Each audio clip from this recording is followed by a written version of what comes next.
Dahil sa mga nangyari na itong nakaraan, yung tungkol sa pulburon, tungkol sa korupsyon, naalala po ng karamihan yung sinasabi po ni dating Pangulong Duterte. Mukhang nagkatotoo nga yung sinasabi niya tungkol kay Junior. Ito, baliktanaw po tayo sa mga banat po ni dating Pangulong Duterte. At etong video na to, ang posibleng dahilan daw kaya biglaan siyang ipadala sa ICC. O ito, ang video. Magdasal lang kayo. If by the grace of God, mabalik ako,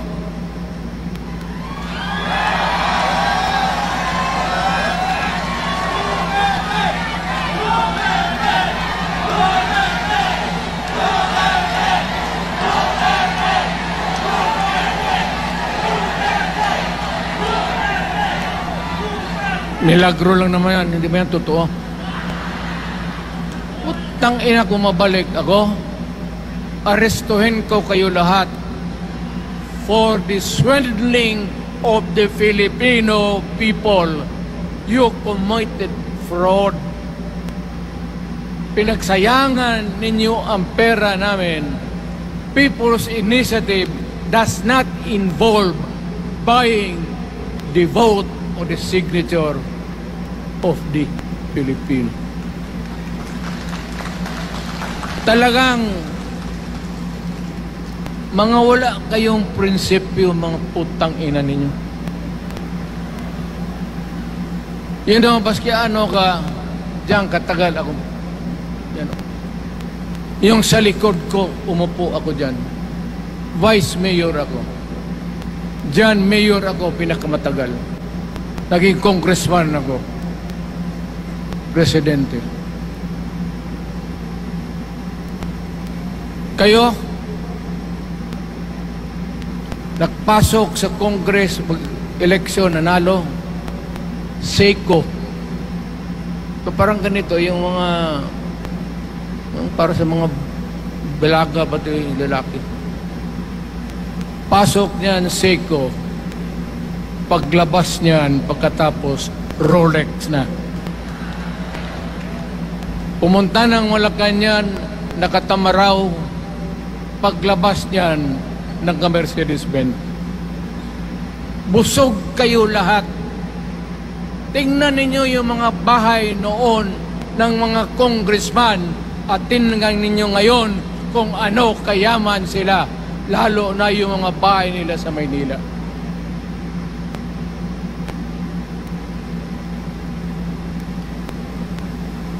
Wala kayong masabi sa akin. Alam mo bakit diretsahan ako magsalita? Ninipahat wala ako. Paglabas ko sa Malacanang, lipad ako dito. Pumunta ako sa bahay ko para mag-retire. Ayaw ko sanang bumalik. Ayaw ko na. Matanda na ako. Utang ina, napapandol lang ako dyan eh. Kaya lang, marami akong magandang naisip kanina papunta dito. Kaya yung sumasayaw lang kasi yung mga ali. Nabakante tuloy, nakalimutan ko kung ano ko nang ina. Huwag kayong magpaloko. Alam mo, Parliament, ang ambisyon niyan, karamihan galing kay Lisa Marcos, pati kay Romualdez. Bongbong bangag yan.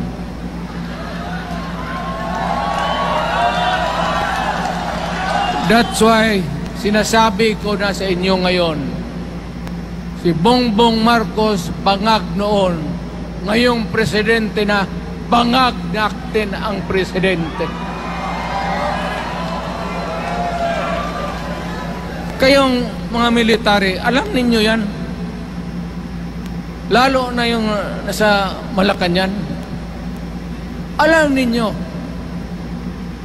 the armed forces of the Philippines, alam ninyo, may drug addict tayo na presidente, putang inang yan.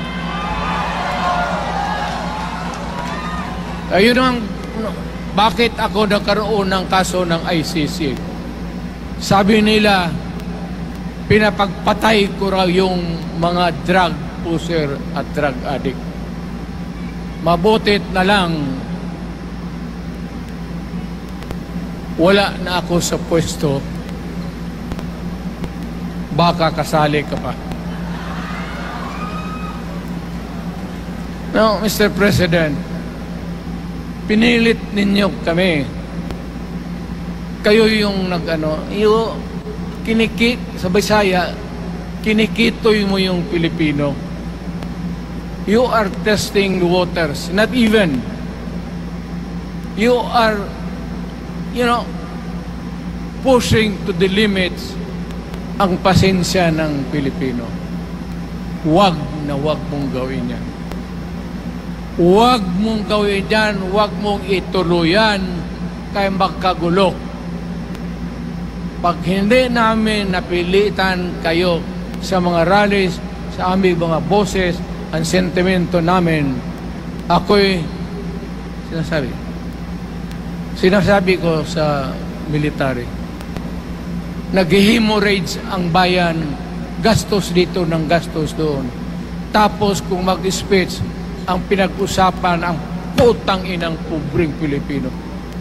Gastos dito, gastos doon. Mga military, maawa kayo sa bayan. Pag hindi namin kaya, gawin na ninyo. Gawin ninyo, kawawa ang Pilipino. Alam mo, presidente, tapos mag-parliament, tumatakbo ng assemblyman o congressman niya si Sandro, tapos ipasok nila sa assembly, gawain nilang prime minister. Yan nga ang sakit ng Pilipino. You want to perpetuate yourself in power at the expense ng buhay ng bayan. Mabuti sana kung bright kayo. Kung drug addict ka lang naman at may asawa kang hungry for power, tapos may isa itong taga Leyte, gusto siyang mag-prime minister at gawin niya itong bongbong, diyan ka lang, ako ang bahala. Ceremonial president ka na lang. Ako na ang magpatakbo ng bayan sa parliament. Yan ang plano nila. Yan ang hindi talaga matanggap natin. Kalukuhan niyang putang ina. Huwag kayo, alam mo, bakit ako makipag-away ng presidente? Marami siyang sundalo. Kaya natin, kayong pumalag, pero there is always a time for everything. May panahon na ikaw ay sikat. Sa ayaw mo at sa hindi, may panahon ka talagang bababa dyan sa Malacanang. Gaano katagal ka man to hang on to the power, that is for God to decide for the nation. Kami, patayin ninyo, wala na akong silbi. Tapos na ako, naging presidente na ako, nakatikim na ako ng pag-upo ng silya dyan sa Malacanang. Ganoon na lang ang ang alaga ko sa bayan.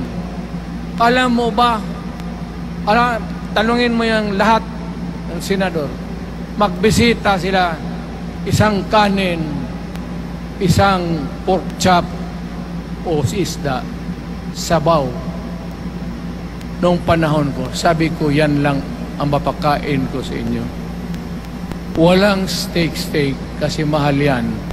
Hindi natin pera itong kinakain natin. Yan ang totoo. Magtanong kayo ng taga-Malacan dyan. Hindi ako nagpabibida. Sinabi ko lang, huwag ninyong kalimutan, Mr. President, ang delikadesa. Mahirap yan. Magkaroon tayo ng... Ngayon, Wala naman. Yun naman lang ang dapat lang pagkwentuhan natin. Huwag kayong pumayag dyan. Pinabastos kayo. Anong bakit? Bakit dadalhin tayo sa parliament? Anak ka na. So pag doon, kontrolado na nila, pati yung anak na assured na maging, yan nga ang mahirap eh.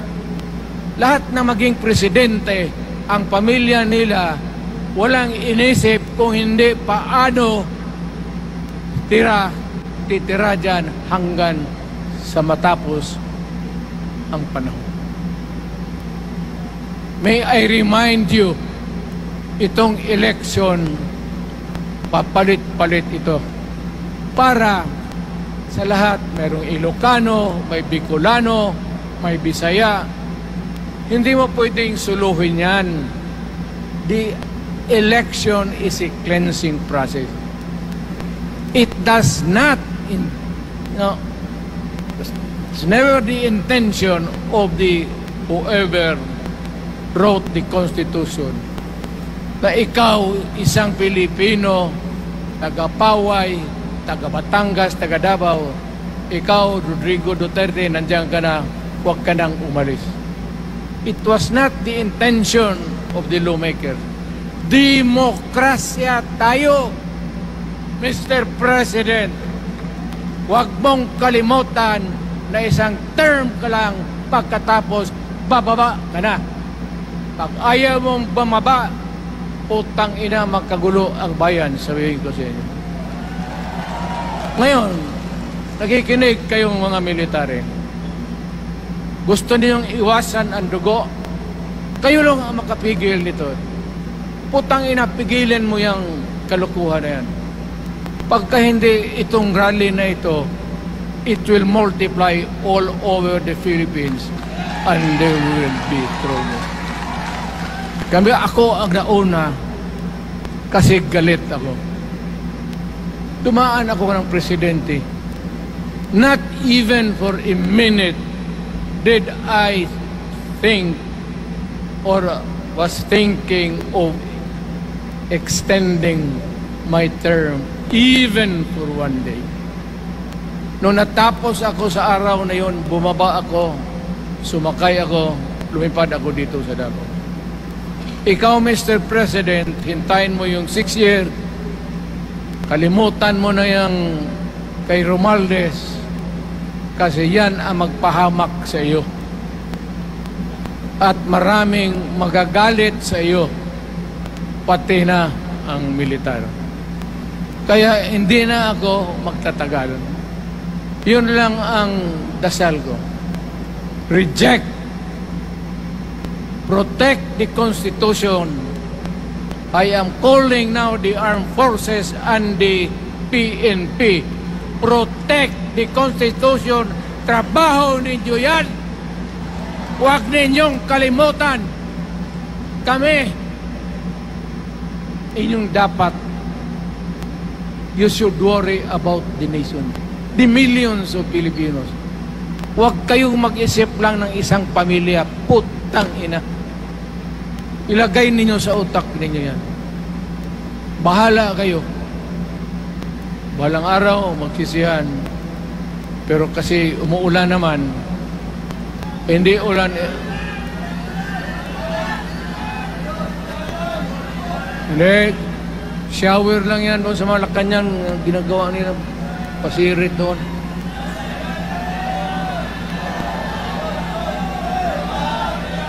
Wala naman rin akong masabi. Kasi hindi ba ito eleksyon? Nakafocus lang ako sa People's Initiative and the way that they are handling the process of the People's Initiative. Ang nangyayari ngayon, hindi yan People's Initiative, kung hindi buying the people for their signatures. Pag-umpisa pa lang, bayaran na. At maniwala ka ng konstitusyon, lalabas yan maganda. Kung pira-pirahin lang tayo. Balang araw, wala na ako sa buhay. maybe 10 years, 5 years from now, you might want to change some provision. Yung sabi nila, the usual excuse is economic provisions lang ang aming pakialaman. Putang ina, huwag kayong maniwala dyan sa mga yawa na yan. Puro kasing sinungaling ang mga ulol. Alam mo, pag nagtawag ka ng Constitutional Convention to People's Initiative or when you open the Constitution, hindi mo pwedeng limitahan ang powers na yan. It's unlimited. Kung ano ang gawain nila at kung ano ang utos ng may pera, kung bayaran sila, ipagbili talaga tayo. Ipauhanin na lang ako, naghangi ako ng may mga congressman dito. Ito yung matitino. Nandito si Congressman Alvarez. Pumunta talaga siya. Hindi mo kasi niya ako hinayaya. Kapupunta sana ako ng Tagum. Para lang ako galit talaga. Bakit po putang ina? Eksiga. Bakit? Bisaya pa makumutan ko na imong naong. Magharap ka sa akin, ganoon ko yung mukha mo. Bakit? Bakit bigyan mong problema ang Pilipino? Ano ang kasalanan ng Pilipino at gumagastos kayo, binibili milyon ng milyon, kayong mga congressman, utang ina, istapa yan, swindling yan. Kaya sabi ko, by stroke of fate, nabalik ako dyan sa Malacanang, kayong lahat, kagaya ng Marcelo, ng tatay mo, Bongbong, kayong lahat, congressman, nandoon kayo sa krami. Ipasok kayo ng 2 taon para leksyon ninyo. Hindi ka maleksyon na kalukuhan ninyo. Wala. Hindi pa nga naayos ang kati. Ano bang, what's wrong with the Constitution? Tell me. Kung hindi yung inyong ambisyon. The real purpose itong constitutional changes sa People's Initiative is really to perpetuate those who are in power. Yan na lang ang ganun ninyo. Marami akong sabihin, maybe kung patayin nila ako, putukin yung aeroplano, wala na tayong magawa. Ngayon kung sino, alam mo na kung sino, yung sa Malacanang, yun ang aristuhin ninyo. Sila nag-umpisa ng kaguluhan ito. Ladies and gentlemen, I am very thankful na nandito kayo, mga Tagalog, Bisaya at taga-Maynila. And I hope that we will continue to love our country. Magbigay sila na pera, tanggapin ninyo, pera ninyo yan. Hindi ba ninyo na sa isip ninyo, bigyan kayo ng 1,000, 100, tanggapin mo, pera ninyo yan. Pati yung sa bulsa nila, kinakain nila, at pinagbili ng bahay kung saan-saan, pera ninyo. So, make sure na bago kayo lumabas lang naman sa mundong ito, may panahon lahat, mamatay tayo.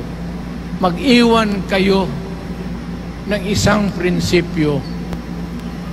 Sabi ninyo sa mga anak ninyo, tinanggap ko yung pera kasi pera natin ito, ibili natin pagkain.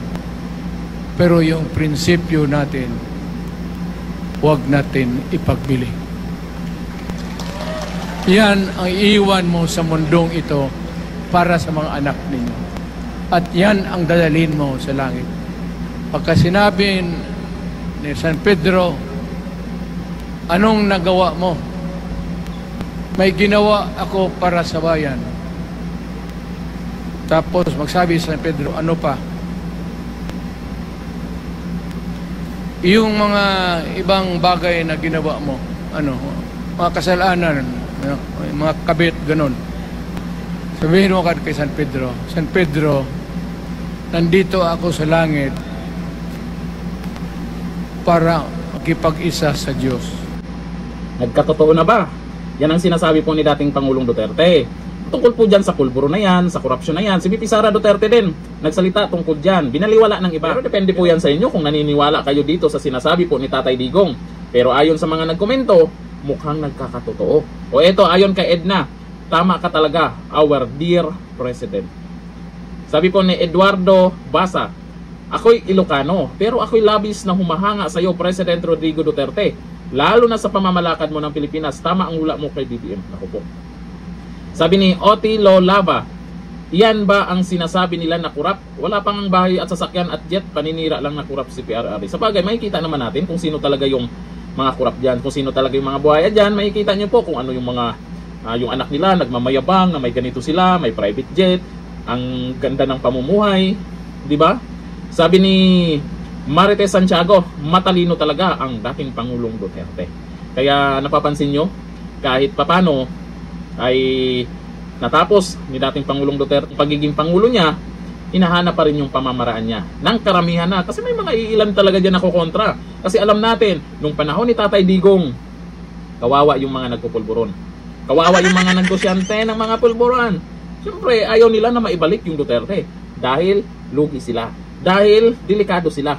Yung mga buhaya, magtatago na naman sila. Kaya hanggat maaari, haharangin nila itong si VP Sara. Pero wag ka.